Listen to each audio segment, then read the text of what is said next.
Hello, in this video, we will be talking about variables in research. What is a variable? A variable is anything that has a quality or quantity that varies. It is also defined as a characteristic or feature that varies or changes within the study and can affect the study. However, not everything that can vary or change in the study can be considered a variable of that study. For example, a study that has only female subjects. Can you consider gender as a variable? No, because there's no other variable that can affect the results of the study. We are only getting females as subjects of the study, so doesn't matter. So gender in this study is not a variable. How about this? A study that includes both males and females, but is not interested in differences between males and females. In this situation, can you consider gender a variable? Still, in this study, gender is not a variable because it has nothing to do with the results of the study. It just so happened that the sample population includes both males and females. How about this? A study comparing 3 different diets, but keeps all 3 diets same in the amount of sodium. The question now is sodium a variable? Definitely not, because sodium is a constant. It is a staple in all the 3 diets.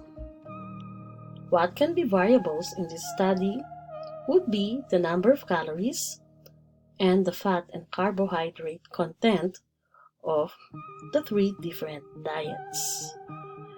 So now we know what is a variable and what is not a variable in some studies. Let's now look at the different types of variables. We have the dependent variable, the independent variable, the confounding or extraneous variables. We have what we call the moderator variable, the mediator or mediating or intervening variable, and the controlled variable.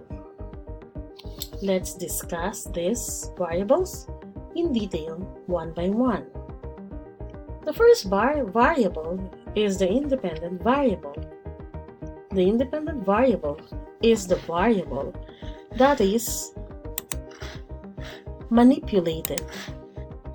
Okay, so we manipulate the independent variable.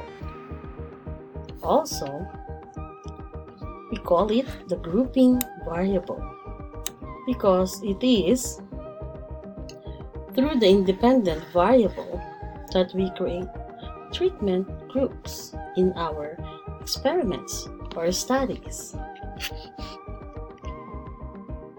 It is a variable that is changed among the groups compared.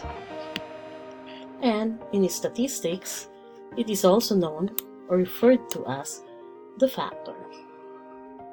So to summarize it, the independent variable is the variable that is changed or manipulated. On the other hand, the dependent variable is the variable a researcher is interested in. This is what we measure. The changes in the dependent variable is what the researchers want to measure. Thus, it is also known as the outcome variable. The dependent variable is influenced by the manipulation of the independent variable. It is the variable to be changed or affected by the independent variable. So in short, it is the variable that is affected by changes in the independent variable. Its measurement, its amount, its outcome will be affected by what the researcher does to the independent variable. I hope this is clear because this is one very important concept that you have to understand. Let's take several examples to explain these concepts. The first example is a study on the effect of a new toothpaste. Let's call this toothpaste zero cavity toothpaste on the incidence of caries in first grade children. So we have the zero cavity toothpaste and the caries incidence. So we have two groups here. Group A, the experimental group, will be those children who will be using zero cavity toothpaste. And Group B, which is the control, will be using a different toothpaste, the same different toothpaste, but not the zero cavity toothpaste. So the question here is, identify the dependent and independent variable. I will give you a few seconds to think about this.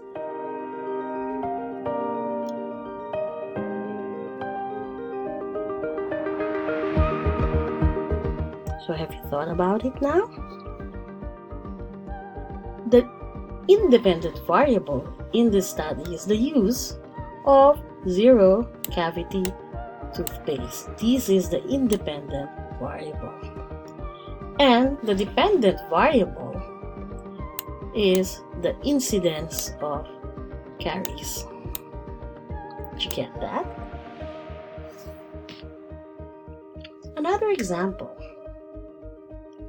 A study whose objective is to determine how often strength training exercise must be done to increase the strength. And the subjects were divided into three groups. Group 1 exercises 4 times a week. Group 2 exercises 2 times a week or twice a week. And Group 3 do not exercise at all, so they are the control group. So the question is, identify the independent variable and the dependent variable. This is a little more complex problem or example. So again, let's take a few seconds to think about it.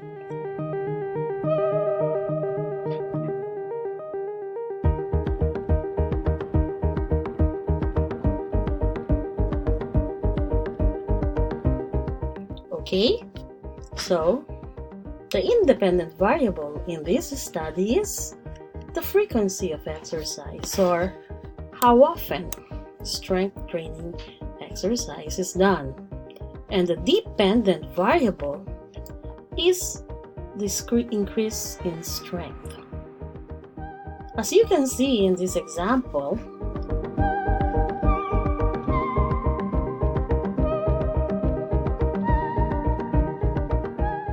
independent variables can sometimes have different groupings, or what we call in statistics as levels. Okay? However, you will still have levels, meaning to say we can use several groups. Okay? And however, in this study, there is still only one independent variable. And so for the statistical analysis, we will be using a univariate analysis, such as the one-way ANOVA. Okay. Let's take a little more complicated example. Okay. A study on vitamins and health, whose objective is to study the possible effects of vitamin C and vitamin E on health. The operational definition of health in this study being the number of colds caught in a year.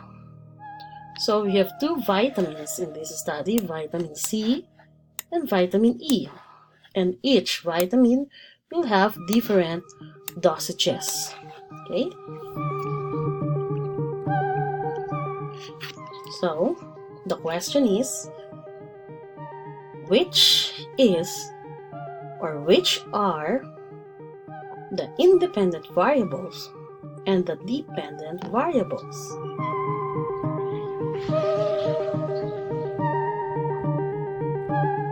Okay. So, for this study, we have two independent variables or factors: the type of vitamin and the dose. Furthermore, the type of vitamin has two levels, vitamin C and vitamin E. As for the dose, vitamin C has 3 levels and vitamin E has 2 levels, giving us 6 treatment groups. And if we make a contingency table of the research, we will be having this. Okay? So we'll be combining the factors and the levels. And the groupings for this study will be like this. So, treatment group number 1 will be receiving no vitamins, or what we call the control group. Treatment group number 2 will be receiving 250 milligram of vitamin C only. Group number 3 will be receiving 500 milligram of vitamin C only, and so on and so forth. As you can see, research designs can get more complicated, giving us several factors with different levels. Since there are two independent factors in this study, the statistical analysis now will not be univariate, but it will be a two-way analysis of variance. In observational studies, since we are only observing, the independent variables are not manipulated. The independent variables are not specifically imposed by the investigators because they are already there. Examples are gender, country of birth, family history of diabetes. For instance, we cannot manipulate these variables ethically. That's why we are only doing observation and not experiment and not manipulating this or changing these variables. Because we are not manipulating these variables, we cannot tell whether one variable causes a change or changes. However, observational studies can tell us the association or how strong a relationship exists between variables. We have examples for this. Okay? The toothbrushing study. Let's see a toothbrushing study where the variables are the frequency of children brushing their teeth in a day, which can be gauged from interviews or from questionnaires, and the caries data, which can be taken from school dental records. Let's do a brief exercise. Okay? And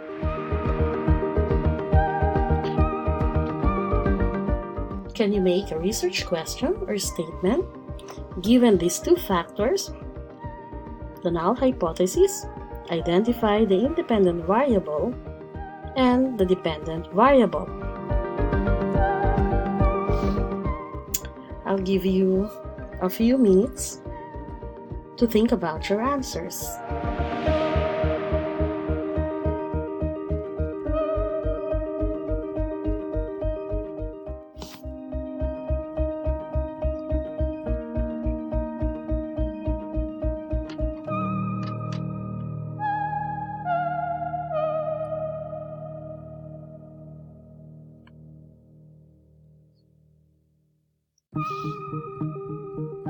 Okay? For the research question or statement, did you write, does the frequency of toothbrushing per day affect caries rate of school children? Or you can also phrase it as, does the frequency of toothbrushing per day decrease the caries rate of school children? The null hypothesis could be the frequency of toothbrushing does not have an effect on caries rate, or the frequency of toothbrushing does not decrease caries rate. The independent variable for this study would be the frequency of toothbrushing in a day, while the dependent variable would be the caries rate. I hope you got this all correct. Another example, the impact of smoking status on long-term mortality in patients with acute myocardial infarction, which is the independent variable in this study. It is the smoking status, and the dependent variable would be long-term mortality of patients with acute myocardial infarction.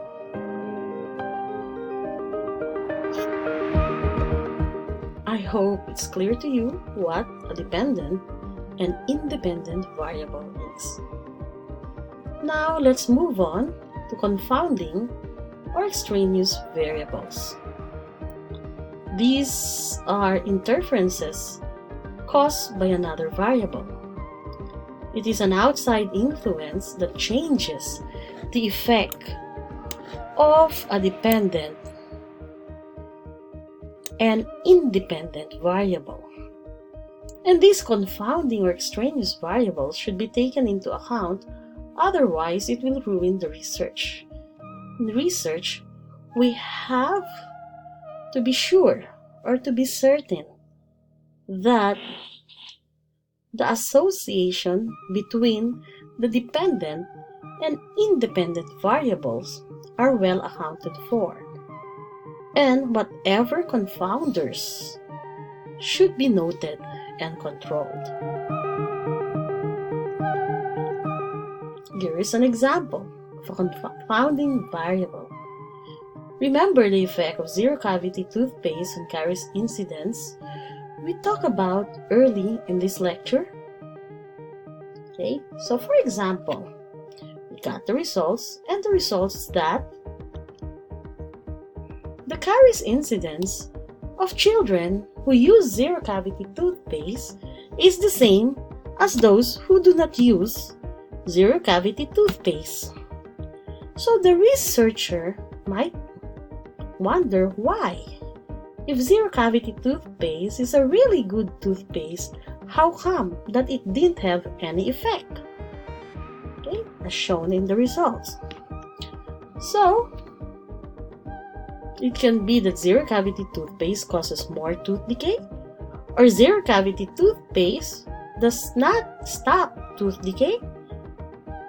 So, it's somewhat confusing, or we are getting answers that are not believable or logical.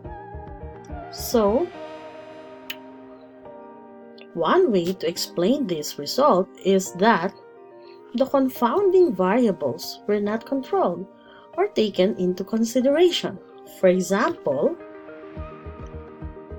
children in the control group start out with more cavities. To begin with, we did not consider the confounding variable of the caries incidence before the study, and that is a confounder of the study. Another confounding variable could be that the children in the control group are more fond of sweets. Okay? So these things are what we call are examples of confounding variables.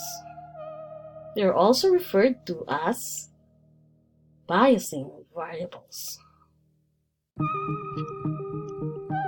Another type of variable is the moderator variable. A moderator variable increases or decreases or modifies, that's why we call them moderator variables, the relationship between the independent variable and the dependent variable. Simply put, it modifies the effect of the independent variable on the dependent variable. Okay? So, let's take an example. A study with the objective to determine the effect of study hours on exam scores. So we are studying whether the longer we study, do we get higher exam scores? So this is how the relationship would look like. Okay? The study hours affecting exam scores. Now, if we place a modifier variable or a modifying variable, which let's say the participants' IQs, that will be a modifier variable because in our study, the participants will have different IQs. Okay, for example, this is what we would get if there is no modifier variable. Okay, so to reach perfection, let's just say our perfect score is 10, a person or the subjects should study for 20 hours. Okay? Now, if we put in the modifier variable IQ, and let's just say one participant has an IQ of 120, then this is what his results would be, that to get a perfect score, he needs to study for only 15 hours. And for another participant with an IQ of 150, needs only to study for 5 hours to get a perfect score of 10. What does this tell us? Okay? That we cannot really attribute the exam scores to merely the independent variable or the number of study hours. How do we correct this? Maybe from the beginning, we should get participants of the same IQ scores or IQ, so that we can get something like this. And we remove the modifier variable. Okay. Another type of variable is the mediator or the intervening variable. A mediator is a variable that helps explain the relationship between two variables. Okay. So here it shows that there is no direct association between the independent variable and the dependent variable, but still there is a correlation between the independent variable and the dependent variable. Let's take this as an example. A study with the objective to analyze the effect of socioeconomic status with prevalence of ovarian cancer among 50-year-old and above women in Metro Manila. So we're just trying to see if there is an association between socioeconomic status, or we normally call it SES, with ovarian cancer. For example, the results will show that the higher socioeconomic status, that ovarian cancer will be less. The prevalence of ovarian cancer will be less in people with a higher socioeconomic status. So, but we cannot really say that this is because of higher socioeconomic status. How do you explain it? Okay, you can explain that result with the use of a mediator variable, and in this case, the mediator variable is cancer screening. And you can explain the results of lesser ovarian cancer in women with a higher socioeconomic status by the fact that they can afford cancer screening at an earlier stage. And that is what a mediator variable is.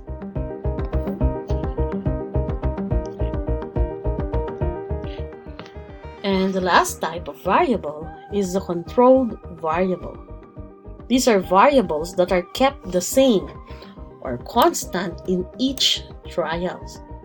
So every time we repeat the experiment, these variables are controlled and they remain the same. The conditions that should be the same in each trial. Okay, for example, in a study where the objective is to measure the shade change that occurs after bleaching with a new tooth whitening agent, you can have several variables that you need to control, because if you do not control it, they will affect the results of the study and make this study invalid. Okay? So, some variables that you need to control would be the time of the day, because the way we see color or our perception of color will vary depending the time of the day. So if you want to see shade change after bleaching, you have to examine the teeth the same time of the day every time that you take the measurements. Another variable that you need to control is humidity, because the drier the tooth, the whiter it becomes. So you have to control the humidity. Every time, the same humidity every time you take the shade of the tooth. Another variable that you have to control are the colors in the background, because it might affect color perception during measurement. Or the observer. Different observers will have different color perception.